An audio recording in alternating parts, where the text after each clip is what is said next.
Barcelona lost against Frankfurt and it was by humiliating fashion. But was it a robbery? There are too many controversial decisions to say that Barca were completely destroyed and they're only responsible for it. By saying this, I don't mean to offend in any way the Germans. They played an excellent game and put on a show at Camp Nou. So, was the Barca-Frankfurt match a robbery? We shall discuss this today. I'll analyze every controversial decision and, in the end, come up with a conclusion. The first incident. Garcia drags down a Frankfurt player. You can see that he pulls him and it was an unnecessary decision which I don't seem to get even right now. The ref awards a penalty. Good call. But what happens next isn't. You can see in these images clear as day that as Filip Kostic approaches the ball to score, another Frankfurt player crosses the line, which means that the penalty should have been retaken. But was it? No, it wasn't.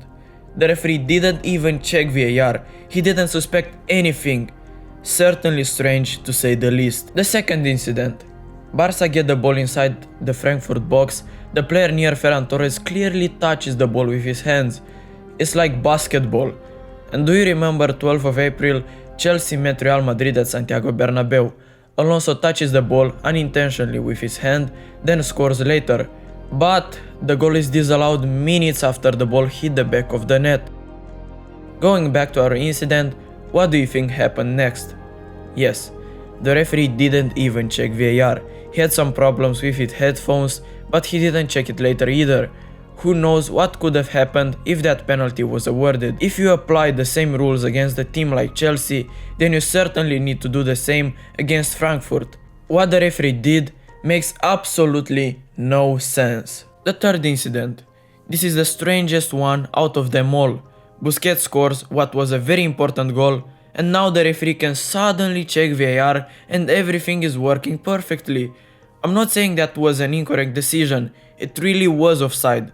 But why is the referee checking VAR only now? This seemed very biased. He could have checked VAR earlier in that penalty appeal, but he didn't.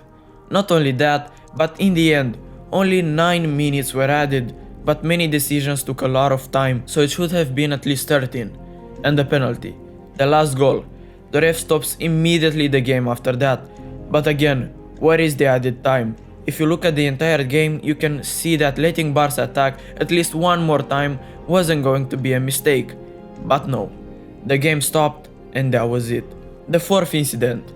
This isn't related to the referee, but to the Barca fans. And if the rumor of them selling tickets to Frankfurt fans on deep web are true, then you should be ashamed of yourselves. Some of you sold your pride for 100 euros. 30,000 Frankfurt fans were present in the Camp Nou. This image describes it perfectly. Our own players were booed in our own stadium. This is disgraceful and it's beyond shame. You can't do this and still call yourself a fan. This was a very important reason why we crashed out of Europa League. Judging by the facts, it really feels like Barcelona were robbed, but you won't hear anything in the media because this isn't Chelsea. That was it for today, guys. Like and subscribe so it helps the channel grow. I'll see you next time.